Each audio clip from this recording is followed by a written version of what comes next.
Olha, minha gente, muita maluquice acontecendo aí no noticiário, especialmente no campo jurídico. Só para voltar um pouco ao assunto de ontem, vocês viram os detalhes da operação da Polícia Federal ontem no Congresso Nacional?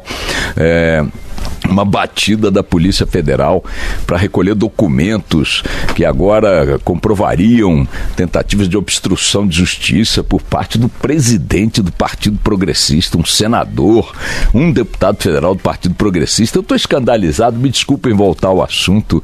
Esse partido, que segundo o site Congresso em Foco, é o que tem mais parlamentares envolvidos em inquéritos, em investigações, denunciados por corrupção e tal. Ou seja, como diz o Congresso em Foco no título de sua matéria, de seu levantamento no seu site, o PP, Partido Progressista, é o partido mais corrupto do Brasil.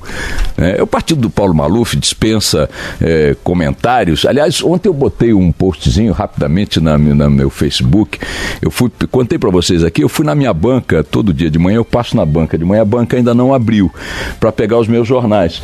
O distribuidor deixa na porta da banca, dentro de envelopes plásticos, os jornais de alguns clientes regulares, como é o meu caso, já há 12 anos, com o nomezinho escrito na capa do saquinho plástico. Então, o Ricardo Boechat, eu vou lá, pego meu saquinho plástico e trago meus jornais para ler muito cedinho antes de entrar no ar. Anteontem eu fui lá, na segunda-feira, tirei o meu saquinho plástico. Quem era o cliente que estava no segundo saquinho plástico? Ai, gente. Paulo Maluf. O Paulo Maluf, que está com confusão mental, né, à beira da morte, segundo os seus advogados e médicos, e segundo acolheu o Supremo para deixá-lo fora da cadeia. Não sei se ele, mas continua recebendo jornais que só podem ser lidos e entendidos para quem não está com confusão mental, né? E me ocorreu o seguinte: com confusão mental, o Maluf está livre, e sem confusão mental, ele rouba. É um fenômeno, né? Mas fecha parênteses, vamos em frente.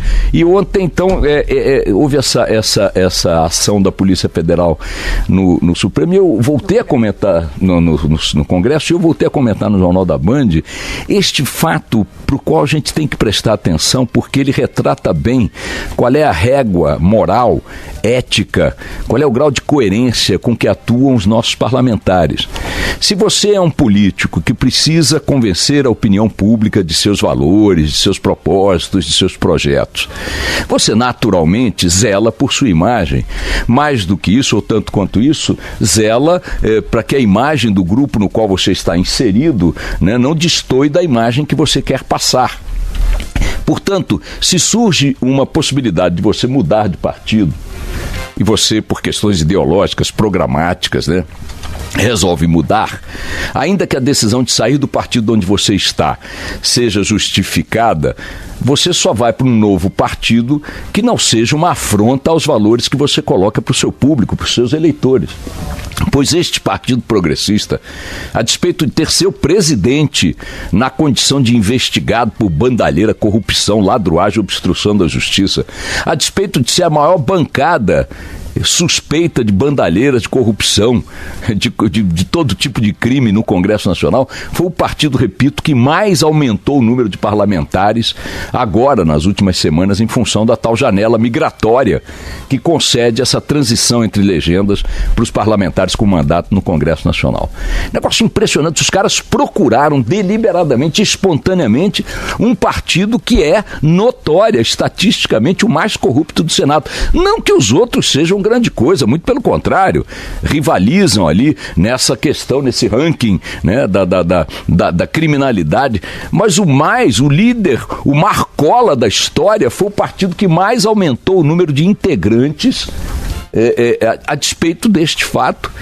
Isso em pleno momento assim, histórico em que a sociedade brasileira está dando todas as indicações de a questão da ética, a questão da corrupção, a questão da moral, a questão da imagem do parlamentar, do homem público, aparece em todas as pesquisas como sendo um fato determinante para de escolha, definição de voto.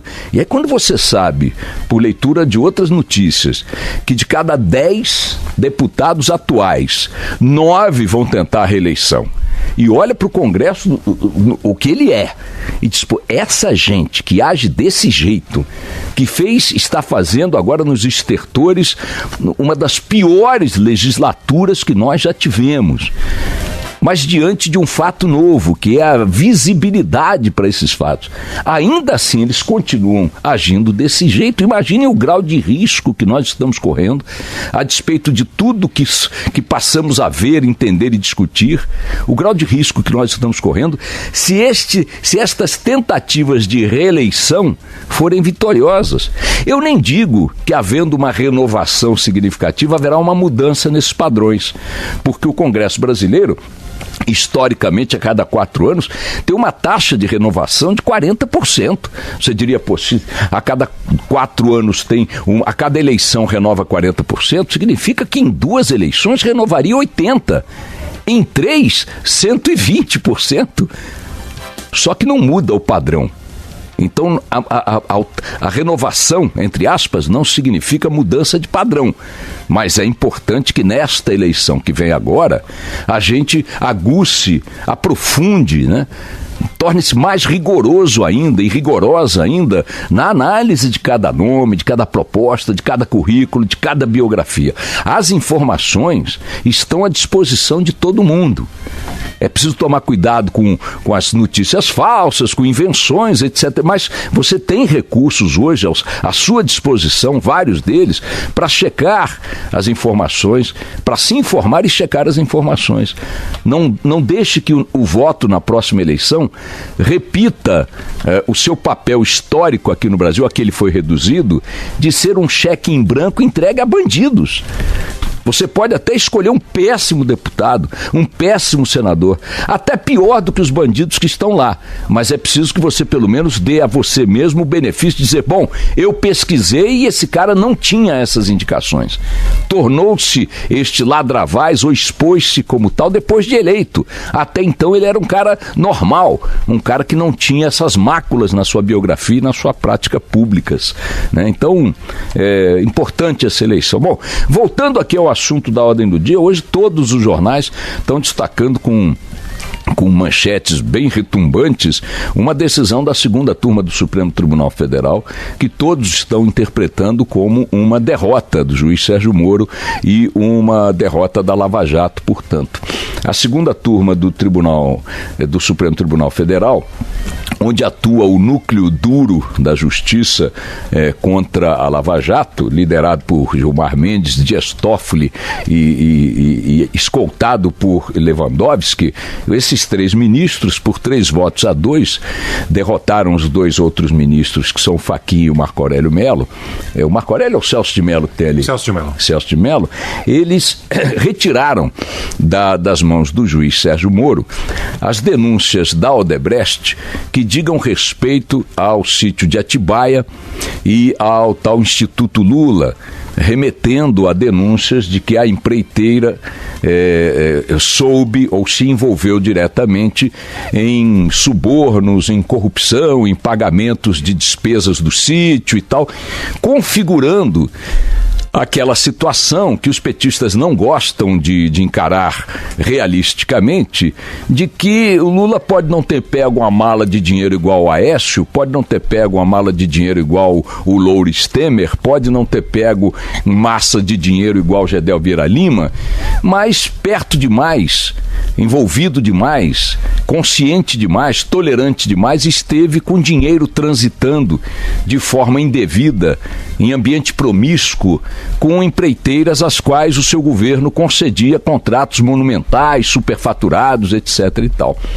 Essa ideia de que Lula é um santo é uma bobagem que só entra na cabeça de devotos cegos e pouco inteligentes, porque não é possível que somando 2 e 2, mesmo que se refira à sua mãe ou à minha, uma soma 2 e 2 necessariamente tem que dar 4.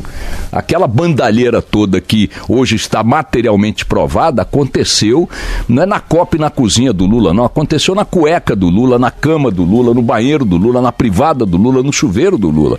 É claro que o Lula estava nesse jogo, se não como o receptador da mala, se não como o guardião do bunker de dinheiro vivo, mas como grande figura política, como personagem central de uma estrutura de poder que atuava dessa maneira sob sua liderança.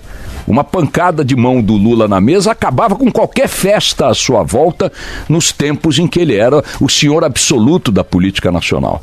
Então, tirar do Moro, segundo interpretação unânime dos jornais hoje, informações da Odebrecht sobre o sítio de Atibaia, especialmente sobre o sítio de Atibaia, que é o processo que está mais avançado dos dois que ainda restam em mãos do Sérgio Moro contra Lula, o outro é do Instituto Lula, foi visto hoje pela imprensa, pelos analistas, como um choque, uma pancada, uma derrota da Lava Jato e do próprio juiz Sérgio Moro. Essas informações, essas delações da Odebrecht, por determinação agora do núcleo duro anti-Lava Jato no Supremo, repito, Lewandowski, Toffoli e Gilmar Mendes, migram para a Justiça Federal de São Paulo, onde não deveria ser assim, mas onde os processos não andam com a mesma celeridade, no mesmo ritmo.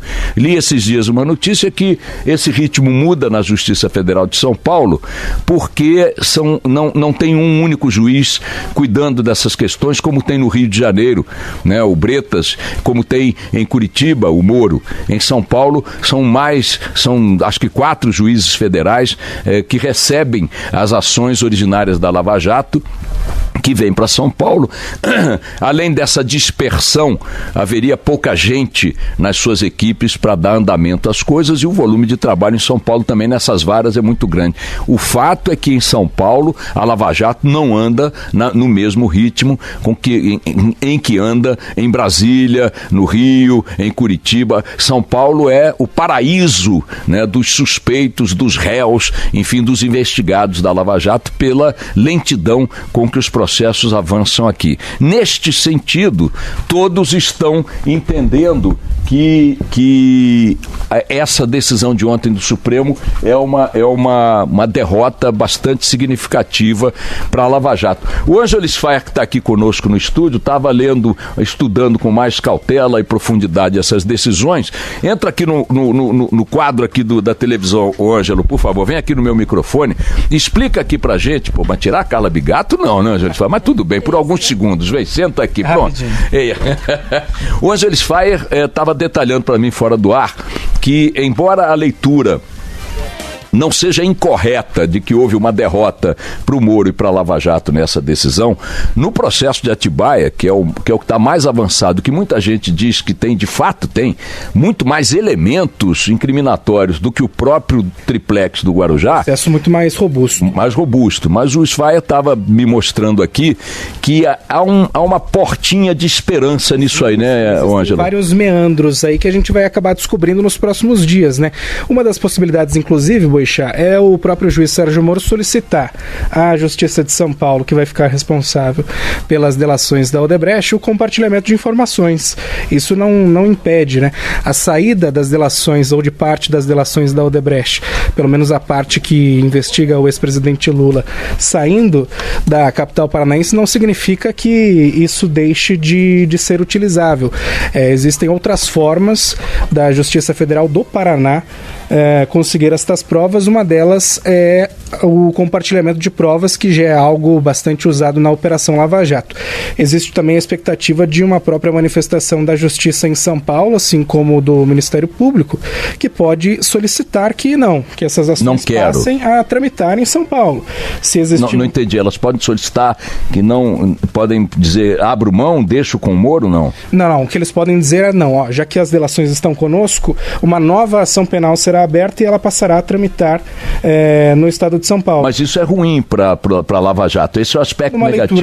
Numa leitura mais imediata seria ruim, até porque esse processo já está em fase bastante... Voltaria para estaca zero. Exatamente. Agora, de qualquer maneira, o processo de Atibaia do sítio, todo o seu conjunto, continua com o Moro ou sai da mão do Moro? Todas as ações penais que já estão abertas, seguem abertas na Justiça Federal do Paraná. A gente lembra, haviam 3 abertas pelo juiz, haviam 3, uma delas delas já encerrada, uma delas do triplex do Guarujá já encerrada. Temos essa do sítio em Atibaia, que já está em uma fase bastante adiantada, e também a que investiga duas frentes, né? Um terreno onde supostamente seria construído um novo Instituto Lula, uma nova sede no Instituto Lula, e também um apartamento em São Bernardo do Campo vizinho. Essas ações continuam a tramitar. Vamos ficar só com a de Atibaia, que está mais avançada, e aquela sobre a qual recaem as indicações de maior consistência probatória. Ela continua com o Moro, portanto? Continuam supondo que houvesse novas informações oriundas da Odebrecht relativas ao sítio de Atibaia, estas novas é que não iriam para a mão do Moro? Aí sim, se partissem de acordos de delação premiada da Odebrecht, aí não a partir de agora, entretanto. E mesmo que não fiquem na mão do Moro, a partir de agora, o Moro pode pedir compartilhamento à Justiça Federal de São Paulo. É um dos recursos bastante usados, inclusive, pela força-tarefa da Operação Lava Jato. E que costuma ter sucesso. Costuma ter sucesso, não só no Brasil, como compartilhamentos internacionais. Com outros países. É uma prática recorrente que vem sendo utilizada com sucesso na Operação Lava Jato. Ângelo Sfayer aqui destrinchando essa decisão da segunda turma. Muito cedo, né? Mas faz parte O fato é que o impacto inicial, dentre os analistas e tudo mais, é um impacto bastante negativo, de leitura de uma derrota de Moro e da Lava Jato, oriunda, talvez por isso essa leitura inicial seja essa, oriunda do triunvirato que comanda a resistência contra a Lava Jato no Supremo Tribunal Federal, na segunda turma, que é exatamente esse triunvirato liderado por Gilmar Mendes e composto também por Dias Toffoli e Lewandowski. Vá saber, com motivações bastante distintas entre eles e talvez até opostas, mas com o mesmo objetivo, com a mesma prática.